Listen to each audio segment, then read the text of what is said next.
Hi guys, welcome back. അപ്പോൾ ഇന്ന് നമുക്കൊരു കുക്കിംഗ് വീഡിയോ ആയാലോ?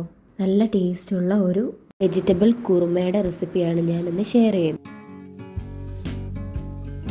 അപ്പോൾ ഫസ്റ്റ് സ്റ്റെപ്പ് എന്ന് പറയുന്നത് നമുക്ക് വേണ്ടുന്ന ഇൻഗ്രീഡിയൻസ് എല്ലാം നേരത്തെ തന്നെ എടുത്തു വയ്ക്കുക. അപ്പോൾ കുറുമ ഉണ്ടാക്കാൻ വേണ്ടിയിട്ട് നമുക്ക് വെജിറ്റബിൾസ് വേണം, പിന്നെ കുറച്ച് തേങ്ങ, കാഷ്യനട്ട്, കറിവേപ്പില, മല്ലിയില, പിന്നെ ഇഞ്ചി വെളുത്തുള്ളി പേസ്റ്റ് വേണം. ഇനി നമുക്ക് കുക്കിംഗ് സ്റ്റാർട്ട് ചെയ്യാം. ഒരു പാൻ അടുപ്പിൽ വെച്ചിട്ട് എണ്ണ ഒഴിച്ച് എണ്ണ ചൂടായി കഴിഞ്ഞ് അതിൽ കുറച്ച് പെരിഞ്ജീരകം ഇട്ട് പെരിഞ്ജീരകം ഒന്ന് പൊട്ടി വരാൻ തുടങ്ങുമ്പം ഇഞ്ചി വെളുത്തുള്ളി പേസ്റ്റ് ഇടുക.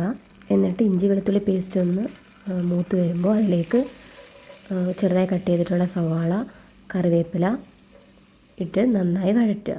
സവാളയൊക്കെ നന്നായിട്ട് വഴണ്ടിട്ടുണ്ട്. ഇനിയിപ്പോൾ നമുക്ക് വെജിറ്റബിൾസൊക്കെ ചേർത്ത് കൊടുക്കാം. ആദ്യം ഉരുളക്കിഴങ്ങ്, പിന്നെ ക്യാരറ്റ്, കുറച്ച് ബീൻസ്, പിന്നെ ഗ്രീൻ പീസ്. ഇത് ഫ്രോസൺ ഗ്രീൻ പീസാണ്. നോർമൽ ഗ്രീൻ പീസ് ആണെന്നുണ്ടെങ്കിൽ തലേന്ന് രാത്രിയിൽ വെള്ളത്തിലിട്ട് വെച്ചിട്ട് പിറ്റേന്ന് എടുക്കുന്നതായിരിക്കും നല്ലത്. ഇനി ഇതെല്ലാം നന്നായിട്ടൊന്ന് വഴറ്റുക. അതിന് ശേഷം ഉപ്പും മഞ്ഞൾപ്പൊടി ഇട്ട് നേരത്തെ വേവിച്ച് വെച്ചിരുന്ന കോളിഫ്ലവർ കൂടി ഇതിലേക്ക് ആഡ് ചെയ്ത് കൊടുക്കുക. ഇനി ഇതിലൊരു പച്ചമുളക് കൂടി ഇടുന്നുണ്ട്. എരിവ് കൂടുതലായതുകൊണ്ടാണ് ഒരെണ്ണം ഇടുന്നത്. കുറച്ച് ഉപ്പ് കൂടി ചേർക്കുക. ഇനിയിപ്പോൾ പൊടികളൊക്കെ ചേർത്ത് കൊടുക്കാം. 1/4 ടീസ്പൂൺ മഞ്ഞൾപ്പൊടി, 1 ടീസ്പൂൺ മല്ലിപ്പൊടി, 1/4 ടീസ്പൂൺ ഗരം മസാലയും ചേർത്ത് പച്ചമണം മാറുന്നത് വരെ ഒന്ന് ഇളക്കുക. ശേഷം ഇതിലേക്ക് 1/2 കപ്പ് വെള്ളം ഒഴിക്കുക. എന്നിട്ട് തിള വരുന്നത് വരെ അടച്ചു വെച്ച് വേവിക്കുക. ഇനി നമുക്ക് അരപ്പരയ്ക്കാം.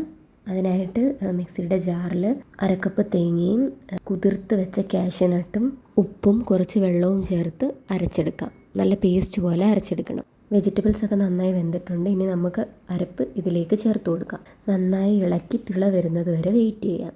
ഇനി ഇതിലേക്ക് നമുക്ക് കുറച്ച് കുരുമുളക് പൊടിയും മല്ലിയിലയും ചേർത്ത് കൊടുക്കാം. അപ്പോൾ വെജിറ്റബിൾ സ്റ്റൂ റെഡി ആയിട്ടുണ്ട്. നമ്മളിപ്പോൾ ഇത് ദോശയ്ക്ക് കോമ്പിനേഷൻ കറിയായിട്ടാണ് എടുത്തിരിക്കുന്നത്. അപ്പം, ചപ്പാത്തി, ഫ്രൈഡ് റൈസ് ഇതിൻ്റെയൊക്കെ കൂടെ നല്ലൊരു കോമ്പിനേഷനാണ് കേട്ടോ. അപ്പോൾ എല്ലാവരും ട്രൈ ചെയ്ത് നോക്കണം, ഫീഡ്ബാക്ക് അറിയിക്കണം. ഇനിയും ഇതുപോലുള്ള വീഡിയോസുമായിട്ട് വീണ്ടും വരാം. അപ്പോൾ ബൈ ഫ്രണ്ട്സ്.